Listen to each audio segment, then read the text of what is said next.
नमस्कार, जय मसीह। आज अगस्त 11 साउन 27 आइतबार। आजको पाठ बाइबलको पुरानो नियमको प्रस्थानको पुस्तक 36 र 37 अध्यायबाट रहेको छ। यहाँ यसरी लेखिएको छ: पवित्र स्थानका सरसामानको तयारी। यसैले बजलेल, ओहोलिआब र प्रत्येक निपुण मानिस जसलाई यो पवित्र स्थान बनाउने काम गर्न परमप्रभुले ज्ञान र दक्षता दिनुभएको छ, तिनीहरू सबैले परमप्रभुको आज्ञा गर्नु भए अनुसार काम गरून्। तब बजलेल, ओहोलिआब र परमप्रभुले दक्षता र काम गर्नलाई प्रेरणा दिनुभएका सबै मानिसहरूलाई मूसाले बोलाए।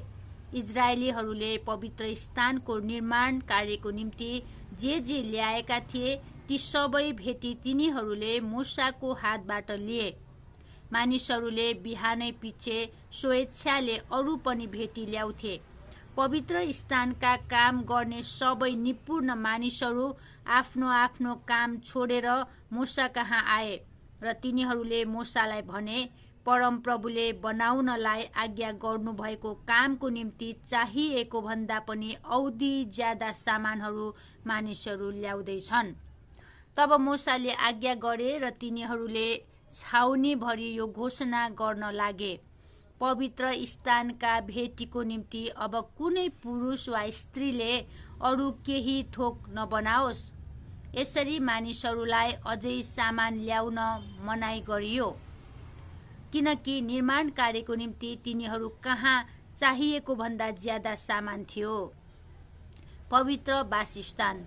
काम गर्नेहरूमा जति जना निपुण थिए तिनीहरूले 10 वटा पर्दा भएको पवित्र वासस्थान बनाए। ती पर्दा मसिनो गरी बाटेका सुती कपडाका र नीलो, बैजनी र रातो धागोका सिपालु शिल्पकारले बनाएका करूबहरू भएका थिए। हरेक पर्दाको लम्बाइ 28 हात र चौडाइ 4 हातको थियो। सबै पर्दाको नाप एकै थियो। तिनीहरूले 5 पर्दा एक अर्कासित गाँसे, अर्का 5 वटा पर्दा पनि एक अर्कासित गाँसे। पहिलो गाँसिएको भागको पल्लो पर्दाको छेउमा तिनीहरूले नीलो सुर्काउनी बनाए। दोस्रो गाँसिएको भागको पल्लो पर्दाको छेउमा पनि त्यसै गरे। एउटा पर्दामा तिनीहरूले 50 वटा सुर्काउनी बनाए र अर्को गाँसिएको भागको पल्लो पर्दामा पनि तिनीहरूले 50 वटा सुर्काउनी बनाए। ती सुर्काउनीहरू एक दोस्रोका सामुन्ने थिए। तिनीहरूले सुनका 50 वटा अंकुशे बनाएर पर्दाका दुई भाग एक अर्कासँग जोडे। यसरी पवित्र वासस्थान एउटै भयो। पवित्र वासस्थानमाथिका पालको निम्ति तिनीहरूले बाख्राको भुत्लाका 11 वटा पर्दाहरू बनाए। हरेक पर्दाको लम्बाइ 30 र चौडाइ 4 हातको थियो। ती 11 वटा पर्दा एउटै नापका थिए। तिनीहरूले 5 वटा पर्दा एक साथ र 6 वटा पर्दा एक साथ जोडे। पहिलो गाँसिएको भागको पल्लो पर्दाको छेउमा तिनीहरूले 50 वटा सुर्काउनी बनाए। अर्को गाँसिएको भागको पल्लो पर्दाको छेउमा पनि तिनीहरूले 50 वटा सुर्काउनी बनाए। फेरि तिनीहरूले त्यो पाल जोडेर एउटै पार्नका निम्ति काँसाका 50 वटा अंकुशे बनाए। पालको निम्ति तिनीहरूले रातो रङले रङ्गाएको भेडाका छालाहरूको एउटा छत बनाए र त्यसमाथि सीलका छालाहरूको अर्को एउटा छत बनाए। तिनले पवित्र स्थानको निम्ति बबुल काठका फल्याकहरू ठाडो ठाडो बनाए। हरेक फल्याकको लम्बाइ 10 हात र चौडाइ 1 हात आधाको थियो। हरेक फल्याकका दुई वटा चोसा एक अर्काको सामुन्ने राखिएका थिए। यस्तै किसिमले तिनीहरूले पवित्र वासस्थानका सबै फल्याकहरू बनाए। तिनीहरूले पवित्र वासस्थानको दक्षिण भागको निम्ति 20 वटा फल्याक र 20 वटा फल्याकका मुन्तिर चाँदीका 40 वटा आधार बनाए। एक फल्याकको मुन्तिर 2 आधार र हरेक चोसो मुनि एउटा आधार। अर्कोतिर अर्थात् पवित्र वासस्थानको उत्तरपट्टि तिनीहरूले 20 वटा फल्याक र तिनका निम्ति चाँदीका 40 वटा आधार बनाए। हरेक फल्याकको मुन्तिर 2 वटा आधार। पवित्र वासस्थानको पश्चिमतिर टाढाका भागको निम्ति तिनीहरूले 6 वटा फल्याक बनाए। पवित्र स्थानका टाढाका कुनाहरूको निम्ति तिनले 2 वटा फल्याक बनाए। ती दुई कुनाका फल्याकहरू तलदेखि माथिसम्म दोबर खप्टिएका थिए। यसरी ती एउटै मुन्द्रामा जोडिएका थिए। यसै गरी तिनीहरूले ती दुई एकनास बनाए। जम्मा 8वटा फल्याक भए र 3का निम्ति चाँदीका 16वटा आधार बनाए। एक फल्याकको मुन्तिर 2-2वटा आधार थिए। तिनीहरूले बबुल काठका बारहरू बनाए। पवित्र वासस्थानको एकापट्टिका फल्याकहरूका निम्ति 5वटा बार र अर्कोपट्टिका फल्याकहरूका निम्ति 5वटा बार र पश्चिमतिर टाढाको भागका फल्याकहरूका निम्ति 5वटा बार। तिनीहरूले फल्याकहरूका बीचमा हुने बार चाहिँ एक छेउबाट अर्को छेउसम्म पुग्ने बनाए। तिनीहरूले ती फल्याकहरू सुनले मोहरे र बारहरू पक्रनका निम्ति सुनका मुन्द्राहरू बनाए। ती बारहरू पनि तिनीहरूले सुनले मोहरे। तिनीहरूले नीलो, बैजनी, रातो धागो र मसिनो गरी बाटेको सुती कपडाको एउटा छेक्ने पर्दा बनाए। त्यो निपुण शिल्पकारको काम भएका करूबहरू भएको थियो। तिनीहरूले त्यसको निम्ति बबुल काठका 4वटा खम्बाहरू बनाएर सुनले मोहरे। 3का अंकुशेहरू सुनका थिए। तिनीहरूले 3का निम्ति चाँदीका 4वटा आधारहरू बनाए।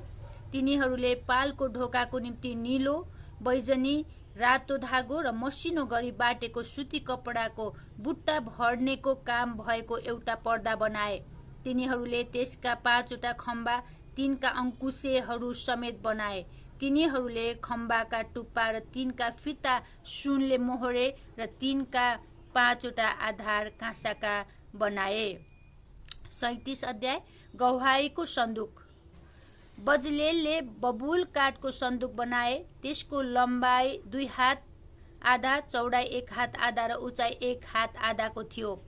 तिनले त्यसको भित्र र बाहिर निखुर सुनले मोहरे र त्यसको वरिपरि सुनको बीट बनाए। तिनले त्यसको निम्ति सुनका 4वटा मुन्द्रा ढाले र ती त्यसका 4 खुट्टामा लगाए, 2वटा मुन्द्रा एकातिर र 2वटा मुन्द्रा अर्कोतिर। तब तिनले बबुल काठका डन्डाहरू बनाएर ती सुनले मोहरे। तिनले ती डन्डाहरू सन्दुकका दुवैतिर भएका मुन्द्राहरूमा त्यो बोक्नका निम्ति हाले। तिनले निखुर सुनको एउटा कृपा आसन बनाए। त्यसको लम्बाइ 2 हात आधा र चौडाइ 1 हात आधाको थियो। पिटेको सुनका 2वटा करूबहरू तिनले बनाए। ती तिनले कृपा आसनका दुवै किनारमा बनाए। एउटा करूब एक किनारमा र अर्को करूब अर्को किनारमा। ती 2 करूबहरू र कृपा आसन एउटै टुक्रा सुनबाट त्यसका दुवै किनारमा बनाए। ती करूबहरूले आफ्ना आफ्ना पखेटा माथितिर फिजाएर पखेटाले कृपा आसनमाथि छाया पारेका थिए। तिनीहरूका मुख चाहिँ आम्ने सामने कृपा आसनतिर फर्केका थिए। टेबिल। तिनले बबुल काठको टेबिल बनाए। त्यसको लम्बाइ 2 हात, चौडाइ 1 हात र उचाइ 1 हात आधाको थियो। तिनले त्यो निखुर सुनले मोहरे र त्यसका चारैतिर सुनको बीट लगाए। तिनले त्यसका चारैतिर 4 अंकुल चौडा भएको एउटा घेरो बनाए र घेराका चारैतिर सुनको बीट लगाए। टेबिलको निम्ति तिनले सुनका 4वटा मुन्द्रा ढालेर बनाए र ती मुन्द्राहरू त्यसका 4 खुट्टा भएका चारै कुनामा लगाए। ती मुन्द्राहरू टेबिल बोक्ने डन्डाहरूका निम्ति ठाउँ हुनलाई घेरेको छेउमा थिए। तिनले टेबिल बोक्नलाई ती डन्डाहरू बबुल काठका बनाएर तिनलाई सुनले मोहरे। तिनले टेबिलका सामानहरू अर्थात् थालहरू, धूपदानहरू, कचौराहरू र अर्घ खन्याउनका निम्ति करुवाहरू सबै निखुर सुनका बनाए। सामदान। तिनले निखुर सुनको सामदान पिटेर बनाए। त्यसका आधार, डन्डा, फूल जस्ता कचौरा, कोपिला र फूलहरू सबै त्यही एउटै टुक्राबाट थिए। त्यसका 6वटा हाँगा बाहिरतिर निस्केका थिए। 3वटा हाँगा सामदानको एकातिर र 3वटा हाँगा अर्कोतिर। एउटा हाँगामा हाडे बदामका फूल जस्ता 3 कचौरा र साथै कोपिला र फूलहरू थिए। अर्को हाँगामा पनि 3वटा कचौराहरू थिए। सामदानबाट निस्केका ती 6वटा हाँगा एउटै किसिमका थिए। सामदानमा हाडे बदामका फूल जस्ता 4वटा कचौरा, आफ्ना आफ्नै कोपिला र फूल समेत थिए। सामदानबाट निस्केका 6वटा हाँगा मध्ये पहिलो जोडी हाँगामुनि एउटा कोपिला, दोस्रो जोडी हाँगामुनि दोस्रो कोपिला र तेस्रो जोडी हाँगामुनि तेस्रो कोपिला थिए। सामदान त्यसका कोपिला र हाँगाहरू निखुर सुनको एउटै टुक्राबाट ढालिएका थिए। तिनले त्यसका 7वटा दियाहरू र त्यसका सलेदोका चिम्टा र त्यसका मोसोदानी निखुर सुनका बनाए। तिनले सामदान र त्यसका सबै पात्रहरू 1 तोडा निखुर सुनका बनाए। धूपको वेदी, तिनले बबुल काठको धूप वेदी बनाए। त्यसको लम्बाइ 1 हात र चौडाइ 1 हातको थियो। त्यो वर्गाकार थियो र त्यसको उचाइ 2 हातको थियो। त्यसका सिङहरू त्यही एउटै टुक्रा काठकै थिए। तिनले त्यसका माथिल्लो र चारैतिरका पाटाहरू र त्यसका सिङहरू समेत निखुर सुनले मोहरे र त्यसको निम्ति वरिपरि सुनको एउटा बिट बनाए। त्यो बोक्ने डन्डाहरूका निम्ति घर हुनलाई तिनले त्यसको बिट मुनि वेदीका दुवै पाटामा सुनका 2वटा मुन्द्रा बनाएर त्यसका दुईतिर लगाए। डन्डाहरू बबुल काठका बनाएर ती तिनले सुनले मोहरे। तिनले अभिषेक गर्ने पवित्र तेल र अत्तर बनाउनेले जस्तै सुगन्धित शुद्ध धूप बनाए। आमेन। परमेश्वरले आजको वचन पढाएर सुनाइमा प्रशस्त आशिष दिनुभएको छ। धन्यवाद।